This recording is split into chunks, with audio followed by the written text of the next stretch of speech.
Halo, jumpa lagi dengan saya Mas Agus Darmaji di seputar finance. Di chapter kali ini saya akan membahas tentang tips buat kalian yang tidak mampu bayar angsuran lagi, atau cara buat atau solusi buat teman-teman yang sudah tidak mampu bayar angsuran lagi. Ya, dan saya ucapkan terima kasih yang sudah bertanya. Kadang kalian memang dilema buat para debitur yang punya angsuran, apalagi sampai bertahun-tahun ya.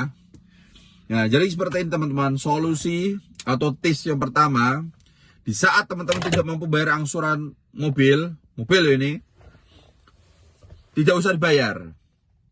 Nah, ini yang pertama.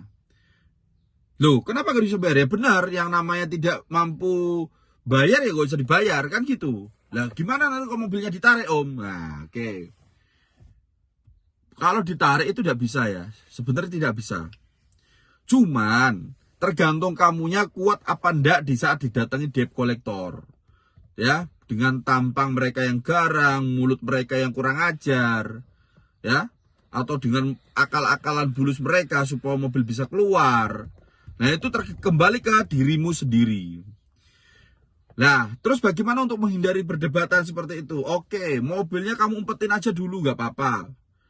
Nah, kalau selama mobil di kamu bilang aja mobil saya sudah hilang pak. Nah, dan saya tidak mau bayar. Ya, ini tips pertama. Di saat kita tidak mampu bayar angsuran, tidak usah dibayar. Mobil umpetin, bilang aja mobil hilang.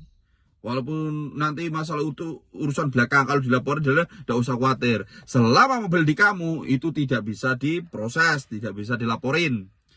Ini tips yang pertama. Nah, terus tips yang kedua apa om? Oper kredit ke saudara saja. Ya, kenapa kok aku nyaranin ke saudara saja? Karena tidak semua finance itu bisa oper kredit resmi.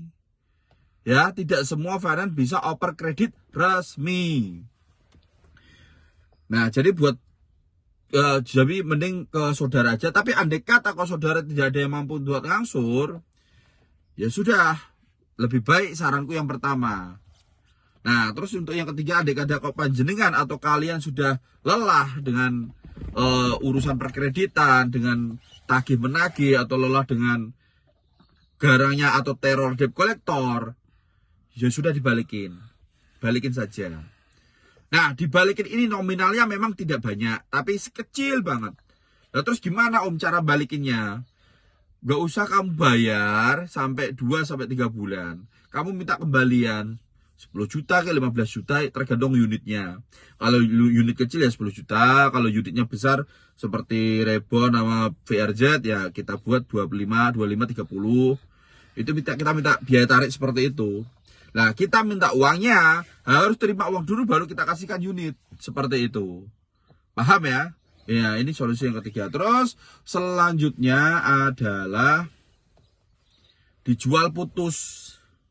Andai kata kok kalian nggak punya mental untuk melakukan pelunasan khusus, ya kan? Artinya kamu telatin dulu setahun, baru itu kamu nego lagi yang nego pelunasan. Nah, kalau nggak kuat mental, otomatis kan kalian banyak pilihan itu kan, termasuk kredit resmi dan lain-lain. Nah, solusi yang paling buruk di sini adalah solusi yang terakhir ini, yang paling buruk ini adalah jual putus. Nah, gimana om kalau ini kita jual putus? Memang dijual putus itu banyak resikonya.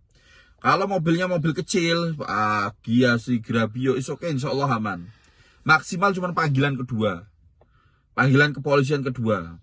Ya, kan prosesnya kan nanti ada surat peringatan 1, 2, 3, terus somasi 1, somasi 2, terus ada surat panggilan 1, surat panggilan kedua, panggilan klarifikasi.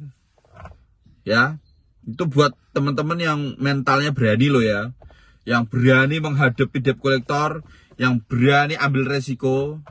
Nah, terus bagaimana nanti kalau kita dimasuk di proses pidana? Kalau untuk mobil kecil insya Allah enggak. Ya, kalau kasus kayak gini tuh banyak banget. Memang secara hukum itu pasalnya ada. Kalian menjual putus itu secara hukum ada, fidusianya ada, benar itu ada. Tapi untuk proses untuk memasukin orang ke penjara itu tidak mudah, aku bilang. Ya, tidak mudah dan tidak segampang seperti kasus pencurian motor itu beda-beda ya. Jadi sangat susah, aku bilang sangat susah. Tapi bagaimana kalau mobilnya besar, Om? Nah, untuk mobilnya besar tergantung pihak finance-nya. Misalkan mobilnya Alphard, terus dia seorang pegawai negeri misalkan. Nah, otomatis kan dia bisa terancam itu pegawai negerinya. Satu. Kedua, kalau mobilnya besar, kalau pihak finance-nya juga finance besar, kan finance kan ada finance besar dan finance kecil. Dia akan dananya kuat, ya masuk. Ya, terus selanjutnya, kalau salah satu indikator kalau kalian adalah seorang mafia, ya pasti dimasukin. Ya, kalian bertemu dengan finance besar dan kalian adalah seorang pemain, seorang mafia mobil, pasti kamu dimasukin. Digas bener, walaupun prosesnya lama, kalian pasti dimasukin. Ya. Terus pertanyaannya pernah ada nggak kasus kayak orang dimasukin pihak kepolisian sama pihak finance? Ada. Itu bener ada itu. Ya. Nah, cuman kalau buat teman-teman atau kamu yang masih ibaratnya baru kredit 1 kali, terus kalian terpaksa oper kredit bawah tangan, terus akhirnya hilang, insya Allah aman ya, saya pastikan insya Allah aman. Maksimal panggilan kedua.